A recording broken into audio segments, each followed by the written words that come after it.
Hi అండి. గరం ఆలు fry జీడిపప్పు చాలా బాగుంటుందండి.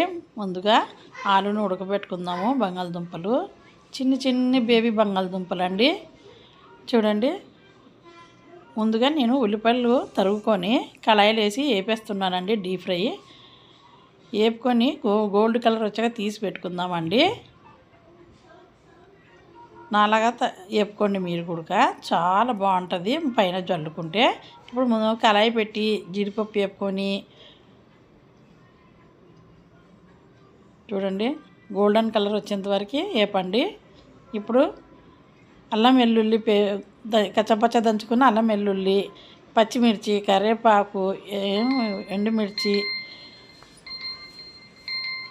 పసుపు వేసి బాగా కలపండి. పోపు కూడా వేసానండి నేను అందులో. ఇప్పుడు ఒలిచిపెట్టుకున్న బంగాళదుంపలు అండి, చిట్టి బంగాళదుంపలు, బేబీ బంగాళదుంపలు అవి. అందులో సాల్ట్ వేసి కారం వేసి బాగా కలిపేద్దామండి. కస్తూరి మేతి, సాల్టు, కారం, కస్తూరి మేతి జల్లుకొని బాగా కలిపేసుకుందామండి. ఇలా కలుపుకున్న మిశ్రమాన్ని చూడండి కొంచెం ఎగనిచ్చి సర్వింగ్ ప్లేట్లోకి తీసుకొని సర్వ్ చేద్దామండి.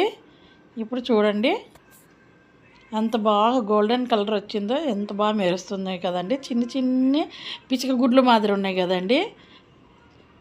పావురం గుడ్లు ఏ పిచ్చుక గుడ్లు అన్నట్టుగా ఉన్నాయి. నాకు ఇది బాగా నచ్చాయండి. మీరు కూడా ఇలాగే చేసుకుంటారా? చేసుకుంటే కామెంట్లో పెట్టండి.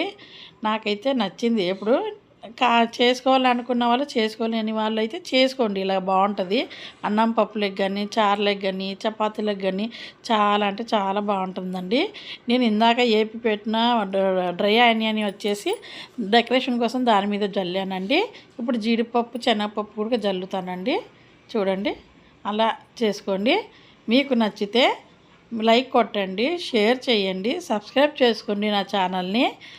మీరు కామెంట్ పెట్టండి. కామెంట్లు పెట్టట్లేదండి, చూస్తున్నారు కానీ కొంతమంది అయితే లైక్ కూడా కొడుతున్నారు, కానీ కామెంట్లు పెట్టట్లేదండి. కామెంట్ పెట్టండి. డౌట్స్ ఉంటే కూడా అడగండి.